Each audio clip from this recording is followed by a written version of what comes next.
সংবাদ শিরোনাম।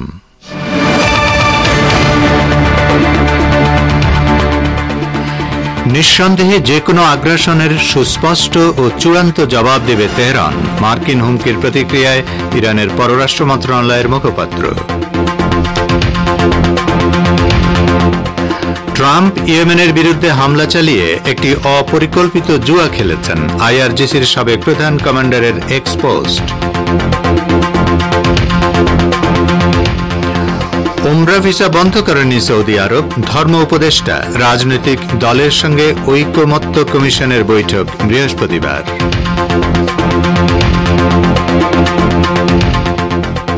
এবং বাংলা লড়তে পারে, বিজেপিকে নিশানা করে মমতা বললেন, এ রাজ্যে মহারাষ্ট্র দিল্লি ফর্মুলা চলবে না।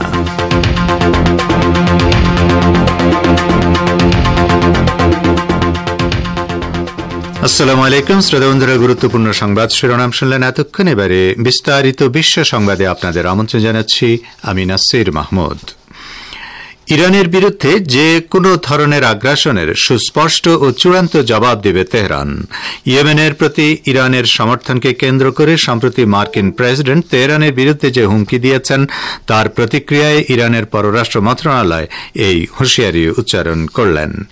ইয়েমেনের রাজধানী সানা সহ দেশটির বিভিন্ন স্থানে গত শনিবার রাতে ইঙ্গো মার্কিন বাহিনীর ভয়াবহ বিমান হামলায় অন্তত 53 বেসামরিক ব্যক্তি নিহত ও 101 জন আহত হন। হতাহতদের বেশিরভাগ নারী ও শিশু। গত জানুয়ারি মাসে ডোনাল্ড ট্রাম্প হোয়াইট হাউসের দায়িত্ব গ্রহণ করার পর এই প্রথম ইয়েমেনে আগ্রাসন চালাল আমেরিকা। ট্রাম্প হুমকি দিয়ে বলেছেন, ইয়েমেনে হামলা চালানোর মাধ্যমে ইরানকে বার্তা দেওয়া হয়েছে এবং বার্তায় কাজ না হলে ইরানের বিরুদ্ধে হামলা হতে পারে। এর প্রতিক্রিয়ায় ইরানের পররাষ্ট্র মন্ত্রণালয়ের মুখপাত্র ইসমাইল বাকাই গতকাল তেহরানে সাংবাদিকদের সাপ্তাহিক ব্রিফিংয়ে বলেছেন, আমরা ইরানের ভৌগোলিক অখণ্ডতা এবং এর জাতীয় নিরাপত্তা ও স্বার্থের বিরুদ্ধে যে কোনো আগ্রাসনের চূড়ান্ত জবাব দেব। এ ব্যাপারে কারও মনে যেন বিন্দুমাত্র সন্দেহ না থাকে। বাকাই আরও বলেন, ফিলিস্তিনি জনগণের সমর্থনে ইয়েমেনের সরকার ও জনগণ যেসব পদক্ষেপ নিয়েছে বা নিচ্ছে সেসব সিদ্ধান্ত নেওয়ার পূর্ণ অধিকার একটি স্বাধীন দেশ হিসেবে তাদের রয়েছে। ইয়েমেনের সিদ্ধান্ত গ্রহণে ইরানের কোনো হাত নেই। তিনি ইয়েমেনের বিরুদ্ধে ইঙ্গো মার্কিন বাহিনীর শনিবার রাতের হামলার তীব্র নিন্দা জানিয়ে বলেন, আমেরিকা ও ব্রিটেন সকল আন্তর্জাতিক আইন লঙ্ঘন করে ওই আগ্রাসন চালিয়েছে।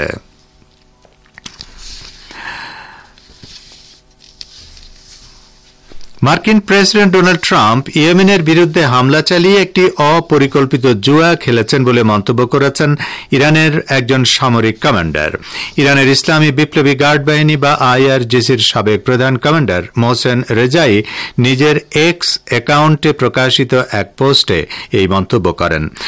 তিনি বর্তমানে ইরানের প্রভাবশালী নীতি নির্ধারণী পরিষদের সদস্য।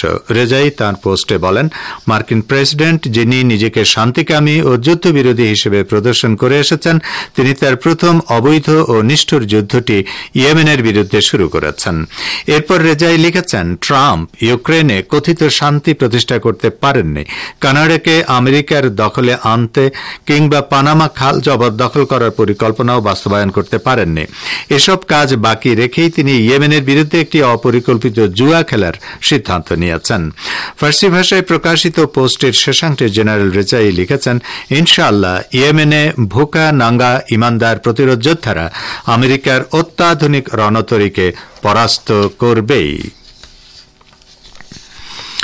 ইয়েমেনের উপর মার্কিন সামরিক আগ্রাসনের বিরুদ্ধে দেশটির রাজধানী সানা সহ সারা দেশে স্মরণাতীতকালের সবচেয়ে বড় প্রতিবাদ বিক্ষোভ অনুষ্ঠিত হয়েছে। গতকাল অনুষ্ঠিত এসব বিক্ষোভে কয়েক মিলিয়ন মানুষ অংশগ্রহণ করেছে। বিক্ষোভকারীরা গণপ্রতিরোধ গড়ে তুলে এবং সামরিক উপায়ে মার্কিন আগ্রাসনের জবাব দেওয়ার অঙ্গীকার ব্যক্ত করেছে। ইয়েমেনের জনপ্রিয় হুথি আনসারুল্লাহ নেতা আব্দুল মালিক আল হুথি রোববার টেলিভিশনে সম্প্রচারিত এক ভাষণে মার্কিন আগ্রাসনের বিরুদ্ধে বিক্ষোভ দেখানোর জন্য জনগণের প্রতি আহ্বান জানানোর পর সোমবার এই বিক্ষোভ অনুষ্ঠিত হল। দেশব্যাপী অনুষ্ঠিত বিক্ষোভ শেষে প্রকাশিত এক বিবৃতিতে বলা হয়েছে, আমরা আমেরিকার যে কোনো আগ্রাসনের জবাব সামরিক শক্তি শক্তিমত্তা, গণপ্রতিরোধ এবং শত্রুর বিরুদ্ধে অর্থনৈতিক বয়কটের মাধ্যমে প্রদর্শন করব। বিবৃতিতে আরও বলা হয়, আমরা আল্লাহ ছাড়া আর কাউকে ভয় পাই না এবং কারো কাছে মাথা নত করি না। আমরা হামলার জবাব হামলার মাধ্যমে দেব। শুধু রাজধানী সানার বিক্ষোভে অন্তত 20 লাখ মানুষ অংশগ্রহণ করেছেন বলে ধারণা করা হয়। এ সময় বিক্ষোভকারীদের হাতে মার্কিন ও ইসরায়েল বিরোধী বিভিন্ন প্লেকার্ড দেখা যায়। লেবাননের সঙ্গে স্বাক্ষরিত যুদ্ধবিরতি লঙ্ঘন করে ইহুদিবাদী ইসরায়েলি বাহিনী দক্ষিণ লেবাননের নাবাতিয়ে প্রদেশে ড্রোন হামলা চালিয়েছে। ওই পাশবিক হামলায় 1 জন নিহত ও অপর 3 জন গুরুতর আহত হয়েছেন। লেবাননের সরকারি বার্তা সংস্থা জানিয়েছে, একটি ইসরায়েলি ড্রোন প্রদেশের ইয়োহমোর আশরাফিক শহরের হাই আল বাইদার সড়কে 2 জন যাত্রীবাহী চলন্ত মোটরসাইকেলে গাইডেড ক্ষেপণাস্ত্র নিক্ষেপ করে। ক্ষেপণাস্ত্রটি সরাসরি মোটরসাইকেলটিতে আঘাত হানে। এ সময় মোটরসাইকেলটির পাশ দিয়ে অতিক্রমকারী একটি মাইক্রোবাসে ওই ক্ষেপণাস্ত্রের অংশবিশেষ আঘাত হানে এবং এটিতে আগুন ধরে যায়। একই হামলায় পার্শ্ববর্তী একটি সুপারমার্কেটেও আগুন ধরে যায়। ইহুদিবাদী ইসরায়েলি বাহিনী পরে এক বিবৃতিতে দাবি করেছে, তারা ইয়োহমোর আশরাফিক এলাকায় তৎপর 2 জন হিজবুল্লাহ যোদ্ধার বিরুদ্ধে ওই আগ্রাসন চালিয়েছে।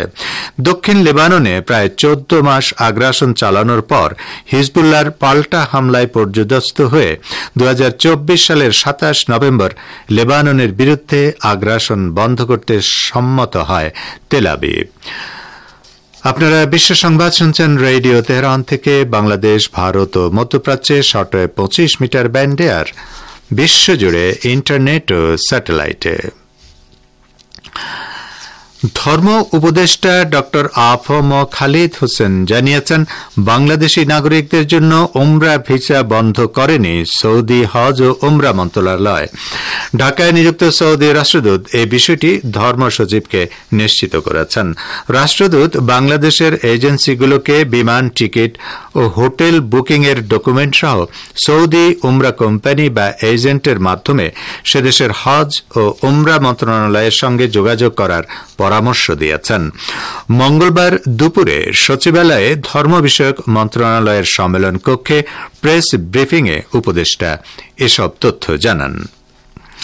এদিকে সংস্কার বিষয়ে জাতীয় ঐকমত্য সৃষ্টির লক্ষ্যে রাজনৈতিক দলগুলোর সঙ্গে আলোচনা শুরু হতে যাচ্ছে।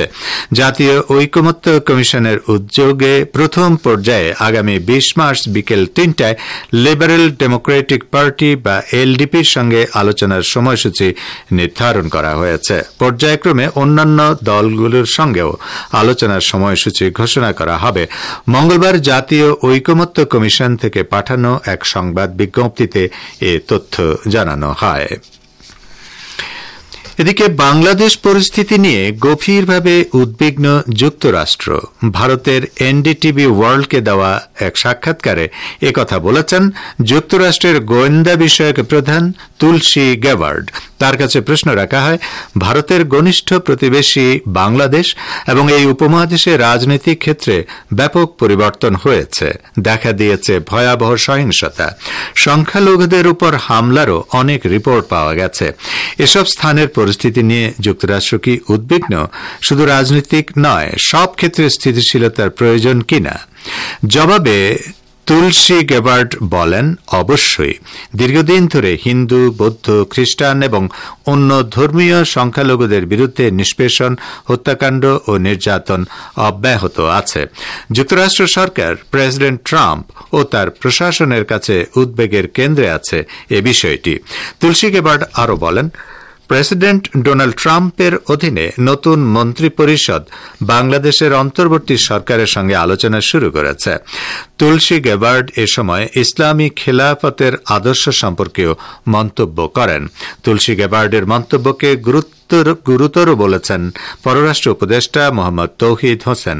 মঙ্গলবার পররাষ্ট্র মন্ত্রণালয়ে সাংবাদিকদের তিনি একথা বলেন।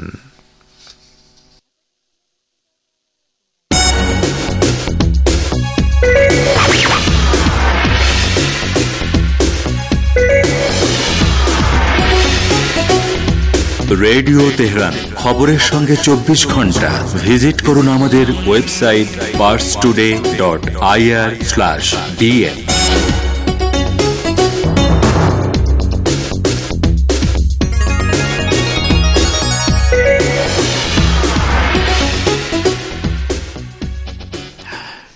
বিশ্ব সংবাদে আবারও স্বাগত আপনাদের। তৃণমূলের মেগা বৈঠক, প্রধান বক্তা দলের প্রধান মমতা ব্যানার্জি। স্বাভাবিকভাবেই দলীয় কর্মীদের দলনেত্রী ভোটের আগে কি বার্তা দেন সেদিকে নজর ছিল সব পক্ষের। একই সঙ্গে নজর ছিল দলীয় কর্মীদের পয়েন্ট ধরে বার্তা দেওয়ার পাশাপাশি সার্বিক পরিস্থিতি নিয়ে আর কি বার্তা দেন মমতা। 1 ঘণ্টা 1 মিনিটের বক্তব্যে তৃণমূল কংগ্রেস সুপ্রিমো বোঝালেন, এই মুহূর্তে প্রধান কাজ বাংলার সংস্কৃতি ঐতিহ্য রক্ষা করা। বললেন, বর্তমান পরিস্থিতিতে রাজ্যে যদি কোনো দল একেবারে তৃণমূলী স্তরে কাজ করছে তা তাঁরই দল তৃণমূল কংগ্রেস। লম্বা বক্তব্যের শুরু থেকে শেষ পর্যন্ত মমতার নিশানায় বারবার উঠে এলো গেরুয়া শিবিরের নাম। শুরুতেই মমতা অভিযোগ করেন, 2024-এ বাংলায় লোকসভা ভোটে 5 আসনে কারচুপি করে হারানো হয়েছে, নইলে 34 আসনে জিততে পারত তৃণমূল। বিজেপির সমালোচনা করে মমতা আরও বলেন, ভোট এলেই বিজেপি ঠিক করে কাকে জেলে ঢোকাতে হবে, কার নামে চার্জশিট দেওয়া হবে, কাকে চোর বলা হবে। মহারাষ্ট্র দিল্লির প্রসঙ্গ টেনে বলেন, বাংলায় ওই ফর্মুলা চলবে না কোনোভাবেই। মমতা বলেন, বাংলায় আমরা ধরব, যোগ্য জবাব দেব, এটা চ্যালেঞ্জ। ফিলিস্তিনের যুদ্ধবিধ্বস্ত গাজা উপত্যকায় ইহুদিবাদী ইসরায়েলের ভয়াবহ বিমান হামলায় নিহতের সংখ্যা 400 ছাড়িয়ে গেছে। গাজা ভিত্তিক ইসলামী প্রতিরোধ আন্দোলন হামাসের সাথে যুদ্ধবিরতি চুক্তির ব্যাপক লঙ্ঘন ঘটিয়ে ইসরায়েল এই হামলা চালায়। এতে যুদ্ধবিরতি মারাত্মকভাবে ঝুঁকির মুখে পড়েছে। ইসরায়েলি বাহিনীর হামলায় যেসব ফিলিস্তিনি শহীদ হয়েছেন তাদের বেশিরভাগই শিশু ও নারী। খবরে বলা হয়েছে, নিহতদের মধ্যে দক্ষিণ গাজার খান ইউনুসে কমপক্ষে 77 জন এবং উত্তর গাজা সিটিতে অন্তত 20 জন রয়েছে। গাজা শহরের কোন এলাকা হামলা থেকে বাদ পড়েনি। হামলা চালানো হয়েছে আবাসিক কাঠামো, স্কুল এবং শরণার্থী কেন্দ্রগুলোকে লক্ষ্য করেও। আল জাজিরা টেলিভিশন নেটওয়ার্ক জানিয়েছে, গাজার উত্তর পূর্বাঞ্চলীয় অঞ্চলগুলোতে বিস্ফোরণ ঘটেছে, যেখানে ইসরায়েলি গোয়েন্দা বিমান এবং যুদ্ধ বিমানগুলো নিযুক্ত রয়েছে। হামাস এবং ফিলিস্তিনি প্রতিরোধকামী সংগঠনগুলো ইহুদিবাদী ইসরায়েলের বিরুদ্ধে 2023 সালের 7 অক্টোবর অভিযান পরিচালনার পর গাজার বিরুদ্ধে 15 মাসেরও বেশি সময় ধরে ইহুদিবাদী বাহিনী বর্বর গণহত্যা চালায়। তবে দীর্ঘ আলাপ আলোচনার পর দুই পক্ষের মধ্যে গত 19 জানুয়ারি যুদ্ধবিরতি কার্যকর হয়। আবারও ইয়েমেন প্রসঙ্গ। ইয়েমেনের একটি সূত্র ইসরায়েল সরকার এবং মার্কিন যুক্তরাষ্ট্রকে সতর্ক করে দিয়ে বলেছে যে ইয়েমেনের বেদনাদায়ক পাল্টা পদক্ষেপ গ্রহণ এখনো শুরু হয়নি এবং মার্কিন আগ্রাসন অব্যাহত থাকলে তারা সেটা দেখবে। ইরনার বরাত দিয়ে পার্সিডে জানিয়েছে, ইয়েমেনের একটি সূত্র আল মায়াদিন চ্যানেলকে জানিয়েছে যে শত্রু ইসরায়েলি জাহাজ ছাড়া সমস্ত জাহাজ লোহিত সাগরে ভ্রমণের জন্য নিরাপদ। তো শ্রোতাবন্ধুরা, আমাদের নিউজ ডেস্কে এই ছিল এখনকার মতো সর্বশেষ বিশ্ব সংবাদ। সঙ্গে থাকার জন্য আপনাদের অনেক অনেক ধন্যবাদ।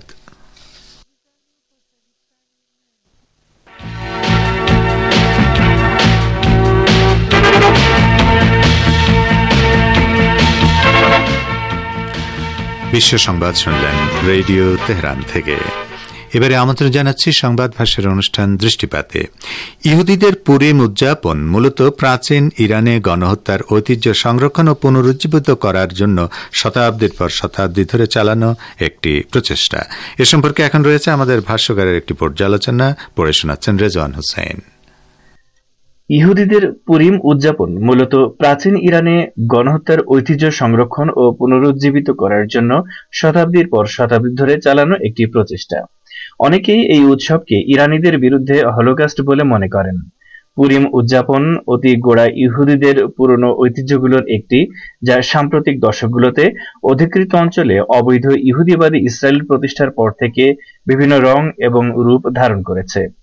পুরিম হলো একটি অতি গোড়া ইহুদি উৎসব যা হিব্রু মাস আদ্র অর্থাৎ হিজরি ক্যালেন্ডার অনুসারে মার্চ মাসে পালিত হয়। পুরিম হিব্রু শব্দ পুর থেকে এসেছে, যার অর্থ লট। এটি অধিকৃত অঞ্চলগুলোর পাশাপাশি আমেরিকা ও ইউরোপের অতি অর্থোডক্স ইহুদি সম্প্রদায়ের মাঝেও উদযাপিত হয়। পবিত্র বাইবেল অনুসারে ইরানে জারেক্সিসের রাজত্বকালে ইহুদিরা দেশের ধর্মীয় সংখ্যালঘুদের অন্তর্ভুক্ত ছিল এবং তারা ক্রমাগত ইরানি রাজার দরবারকে প্রভাব বিস্তার করার চেষ্টা করছিল। তৎকালীন ইরানের ইহুদি নেতা মর্দিখাই অবশেষে ষড়যন্ত্রের পর ষড়যন্ত্রের মাধ্যমে এক ইহুদি মেয়েকে রাজদরবারে পাঠিয়ে ইরানের রানীর উত্তরসূরি বানায়। রাজদরবারে ওই সুন্দরী ইহুদি তরুণী স্টারের আগমনের সাথে সাথে মর্দিখাই সহজেই পারস্যের রাজাকে প্রলুব্ধ করার জন্য স্টারকে ব্যবহার করে তার অশুভ পরিকল্পনা বাস্তবায়ন করে। মন্ত্রী হামান রাজাকে মর্দিখাইয়ের ষড়যন্ত্রের কথা জানান এবং রাজা মর্দিখাইকে ফাঁসি দেওয়ার নির্দেশ জারি করেন। কিন্তু রাজার উপর দৃঢ় প্রভাব বিস্তারকারী স্টার হামানকে বিশ্বাসঘাতক বলে সাব্যস্ত করেন এবং রাজাকে হত্যার ষড়যন্ত্রের অভিযোগে অভিযুক্ত করেন। অবশেষে হামানকে ফাঁসি দেওয়া হয় এবং তার 10 পুত্রকেও হত্যা করা হয়। হামান এবং তার পুত্রদের হত্যা করার পর ইরানে বসবাসকারী ইহুদি অভিবাসীরা ইরানের কিছু অংশের উপর আধিপত্য বিস্তারের লক্ষ্যে ইরানের 127টি ভিন্ন ভিন্ন স্থানে ইরানিদের উপর ব্যাপক গণহত্যা চালায়। স্টারের বইসহ ইহুদি বইগুলোতে বলা হয়েছে ইহুদিরা 80,000 ইরানিকে হত্যা করার কথা স্বীকার করেছে, যদিও স্বাধীন গবেষকরা এই সংখ্যাটি অন্তত 5 লাখ বলে মনে করেন। যদিও গণহত্যার পর 15 শতাব্দীরও বেশি সময় পেরিয়ে গেছে, ইহুদিরা সেই ইতিহাসের চরিত্রের পোশাক পরে এবং গণহত্যার অপরাধীদের ভূমিকায় অভিনয় করে ইরানি গণহত্যা উৎসব উদযাপন করে যাচ্ছে। পুরিম ঈদের ছুটির সময় যেসব অনুষ্ঠান করা হয় তার মধ্যে একটি হলো দখলকৃত অঞ্চলে ইহুদিবাদীদের নরখাদকদের কুচকাওয়াজ। এই কুচকাওয়াজে তারা নরখাদকের মুখোশ পরে এবং মুখে কৃত্রিম মানবদেহের বিভিন্ন অঙ্গ ধারণ করে ইরানিদের হত্যার প্রতীক হিসেবে এমন রূপ ধারণ করে যা দেখলে মনে হবে ইরানিদের রক্তের পিপাসায় তারা তৃষ্ণার্ত। ইরানিদের প্রতি ইহুদিদের রক্ত পিপাসার প্রতীক হিসেবে রক্ত বা রক্ত রঙের পানীয় পান করা এই উৎসবে ইহুদিদের একটি রীতি। এই দিনে পাগলামি এবং মাতলামি পর্যায়ের মদ পান করা তাদের একটি সাধারণ ঐতিহ্য। এই দিনে ইহুদিদের পালনীয় আরেকটি অনুষ্ঠান হলো হামানের কুশপুত্তলিকা পোড়ানো। তারা জারেক্সিসের প্রধানমন্ত্রী হামানের একটি প্রতীকী মূর্তিতে অগ্নিসংযোগ করে। ইহুদিরা হামানের কান নামে একটি মিষ্টি তৈরি করে ইরানি মন্ত্রীর ফাঁসি উদযাপন করে। ইহুদিরা অবশ্য তাদের বিশ্ব প্রচার মাধ্যমগুলোর মাধ্যমে পশ্চিমা দেশগুলোতে এই পাশবিক এবং ঘৃণ্য অনুষ্ঠানকে স্বাভাবিক করে তুলতে সক্ষম হয়েছে। বিশেষ করে এটিকে হ্যালোউইনের মতো স্বাভাবিক করে তুলে ধরে তারা।